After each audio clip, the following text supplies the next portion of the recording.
It is October the 7th, and 2 years ago today, the worst atrocity in in living memory happened to the Jewish people. Here we go. I think we're going to have it soon. I think we're going to have a deal. It's a hard thing for me to say that when for years and years they've been trying to have a deal with Gaza, but literally for centuries, okay, if you really think about it. But we're going to have a Gaza deal, I'm pretty sure, yeah. So 2 years ago today, of course, the worst atrocity to Jewish people. Hamas went into Israel, killed 1,195 people. Since then, the Palestinian health authorities say that Israel's 2-year-old ground and air campaign has killed more than 67,000 people in Gaza. Those figures, of course, are disputed.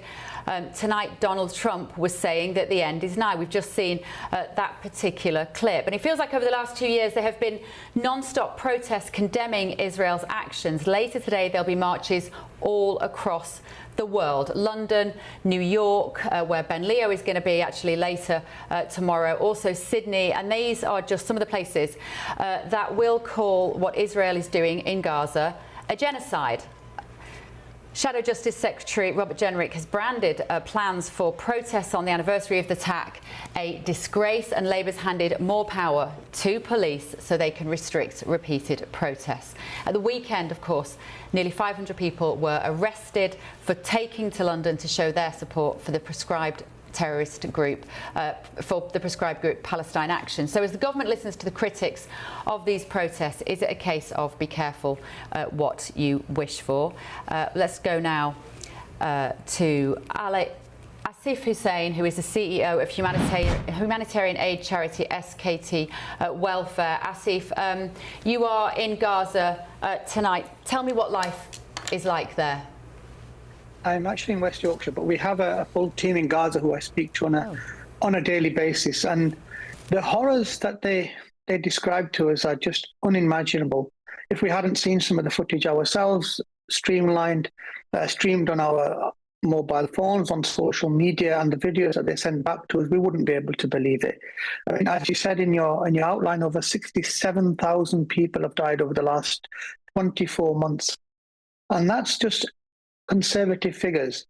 The Israeli humanitarian organizations and our own put that at somewhere around 250,000 because there's so many people buried under the rubble.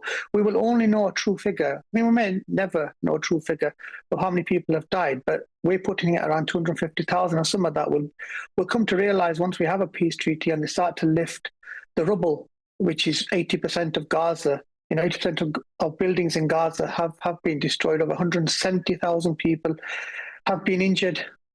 30,000 of them have been children. So some really horrific figures there in terms of what's happened over the last 2 years.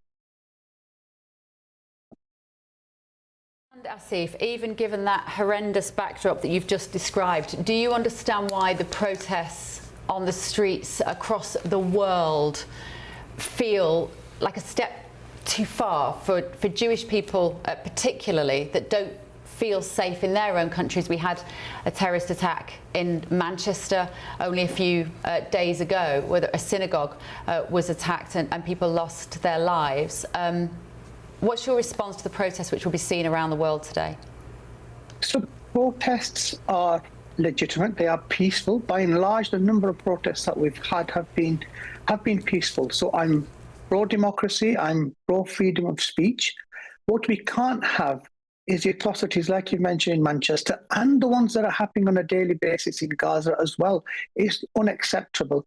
And I've been on some of the marches. I've not heard any anti-Semitic comments. They've been pretty peaceful. What they've been demanding is for our government to put pressure on the Israelis to stop the war, to stop dropping bombs on tents and killing children. That's what I've heard when I've been there. We've been joined by people from the Jewish faith as well as other faiths as well. So to say that these are somehow anti-Semitic, I don't buy that. I mean, I have first-hand experience, and I said, Jewish Voices for Peace have been there. Many other groups, as well as the Jewish group, have been there supporting the fact that the war needs to stop, because this is a tarnish on the whole world as humanity, not as one particular faith group. This is tarnished the whole of humanity, and I don't know how we are going to recover from this. Hamas could, of course, cooperate, hand over the hostages, take their own people out of harm's way very quickly. Should they do that? I think what we have right now is a 20-point plan. It's quite similar to the plan that we had not many months ago, where unfortunately the Israelis decided to break that ceasefire. And what we've seen now is thousands more people have been killed. Many hostages have died whilst they've been in captivity with Hamas as also. All of that could have been prevented very simply by Netanyahu in particular. I'm going to outline him because he's the head of the Israeli government and head of the IDF as well. There was a peace process there. We didn't have to come all this way where Trump now had to intervene and force both parties to come around the table. We already had a pathway to peace. But unfortunately, it's the Israelis that broke that, and we've seen the devastating consequences as a result of that.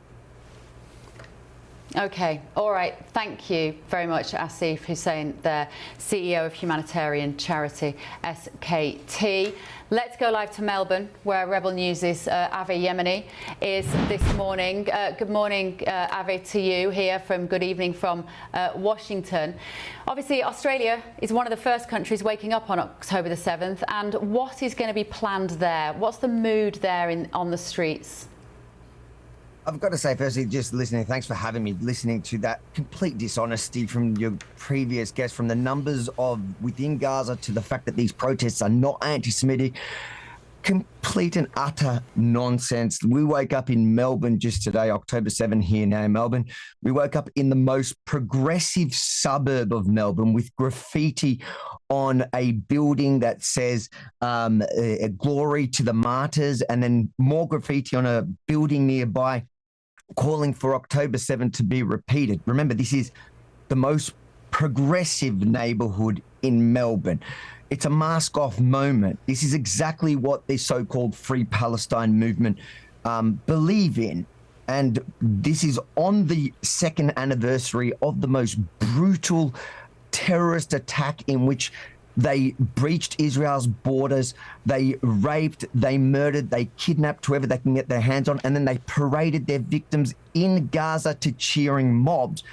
And this graffiti, these messages are being put out in the progressive neighborhoods on a day where we're so close to peace, because this was never about freeing Palestine. This was never about a ceasefire.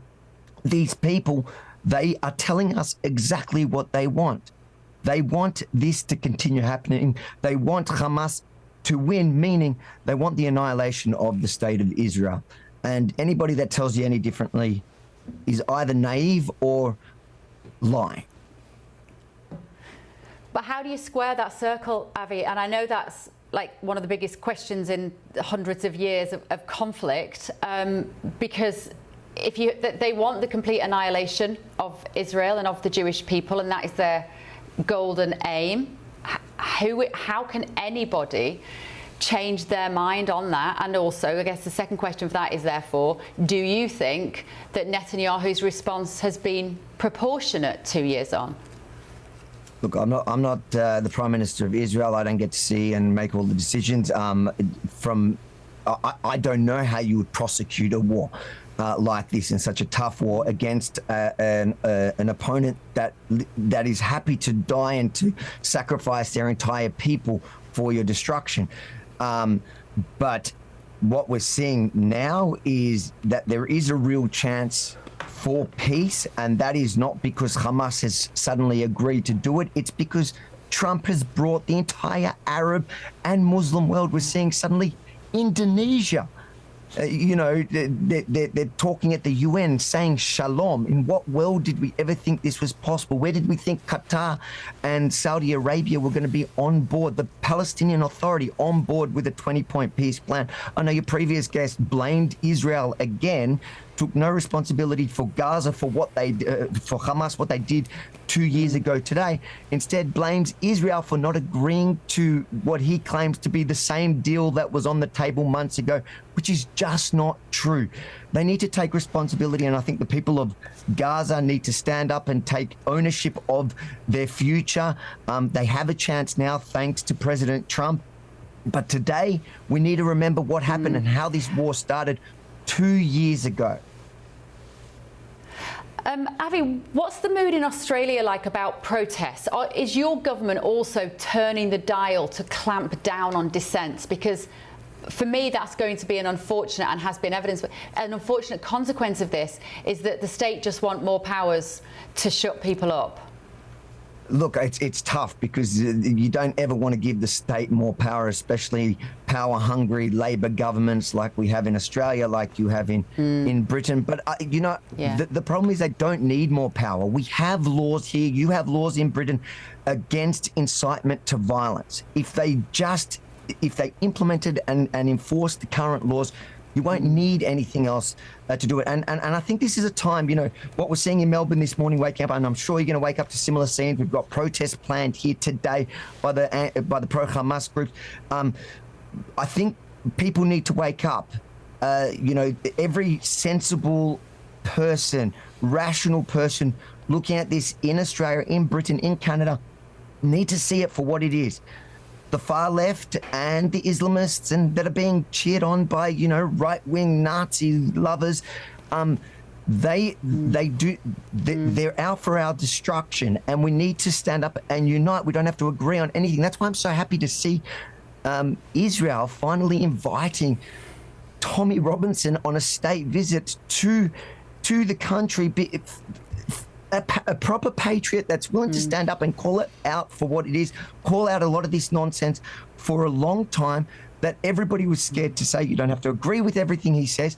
However, finally that recognition and that coming together of, sensible, like-minded people who stand against radical Islam and the radical left. Yeah. Okay. Avi, such a pleasure to talk to you. I'm a big fan. Rebel News' Avi Yemini there, doing great work. Thank you so much for joining me on GB News. Such a pleasure.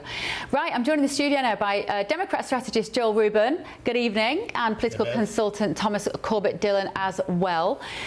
Right, guys, in the UK, it is now October the 7th. Thomas, what have we learnt in the last 2 years? What do you think about when you consider that day? Yeah, well, I think, it was obviously a horrific day, and I think this really comes down to showing how, aggressive the president has been on this issue. He's really put this as the forefront of his, administration. He's only been in for not really that long, if you think about it. In comparison to, if you think of what the British government are doing, I haven't seen Keir Starmer going out there trying to orchestrate a peace deal, even the EU trying to do a peace deal. It's all come down to the Americans. And I think what we're really seeing is actually it's civilians on both sides. It's civilians in Israel, it's civilians in Palestine that are so ready for this to end. And the fact is that Hamas is not taking the deal, and the deal is on the table. I think it's the best deal they're going to get. I think it's time they took the deal. We will bring you in just a moment a statement that the Prime Minister has made actually in the last few moments about October the 7th. It will be interesting to see, his kind of response to this, because he's always treading on eggshells to some degree, isn't he? Joel, your thoughts as an American, the Middle East. It looks like, as Thomas said, Donald Trump is the person who's brought both sides together. In fact, it's more than that, because it is many more countries in the Middle East that have to collaborate to make this peace resolution work. Will it? And what are your reflections today? Well, Bev, for me, this is very personal. I'm Jewish, fifth-generation American. I have family in Israel, and I remember October 7th 2 years ago, and I remember the reaction from many people who I considered friends and colleagues in the Democratic Party and on the left, who would call me and say, Joel, those attacks against the Israeli civilians, well, they're soldiers anyways. And so for me, it's been very difficult to watch. I believe that the rise in anti-Semitism here in the United States from my side of the aisle has been deplorable. I fear what's happened in Britain. The Jews who were murdered in Manchester, that was not an aberration. That's part of a broader hate that's been ongoing, and the incitement of that as well. And that's different from what's happening on the ground in Israel. And I think that's where we have to be very clear. There is a hard war in the Middle East that is complicated and multi-decades long that needs to be dealt with. But what we're facing here at home, and what the British Jews are facing as well, and Australia as well, it's been very difficult in Australia. There should be no excuse and no room given to those who want to leverage that war for their own hate. Let's have a look at this statement from the Prime Minister, some breaking news. In the last few minutes, Keir Starmer released this statement. The Prime Minister said, "Our Jewish communities have endured rising anti-Semitism on our streets, in our country, and last week a horrifying terrorist attack on the holy day of Yom Kippur in Manchester. This is a stain on who we are, and this country will always stand tall and united against those who wish harm and hatred upon Jewish communities. Our priority in the Middle East," says the Prime Minister, "remains the same. Release the hostages, surge aid into Gaza, and a ceasefire that can lead to a lasting and just peace as a step towards a two-state solution. A safe and secure Israel alongside a viable Palestinian state," he added. Today, on the anniversary of the atrocities of October the 7th, students are once again planning protests. This is not who we are as a country. It's un-British to have so little respect for others, and that's before some of them decide to start chanting hatred towards Jewish people all over again. Thomas, your reaction to that statement, when he says about this isn't who we are, he's right, isn't he? Yeah, and and I think oftentimes it's actually the most privileged people in our country. If you look at some of these people, they're all in Oxford, they're in Cambridge. These people are supposedly the elites of our country, and they're out there leading these protests. I think of the guy who's just been elected as the president of the Oxford Union. You look at his grades, I wouldn't have got into Oxford with his grades, but these people are so privileged, they've been looked after by the system, and they're so privileged that they have nothing to fight against. There's no counterculture. So all of a sudden they've found this war in a distant country that they've made their sort of passion piece, and I think it's just showing you that the country is really sort of falling apart around this. Yeah, it is.